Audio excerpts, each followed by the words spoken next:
शुक्लाम्बरधरं विष्णुं शशिवर्णं चतुर्भुजं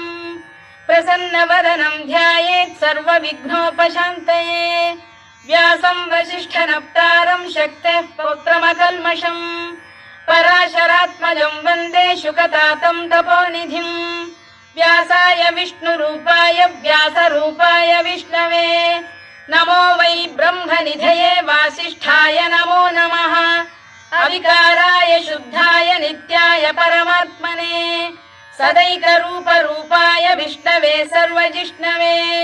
यस्य स्मरणमात्रेण जन्म संसारबन्धनात् विमुच्यते नमस्तस्मै विष्णवे प्रभविष्णवे ॐ नमो विष्णवे प्रभविष्णवे श्रीवैशम्पायन उवाच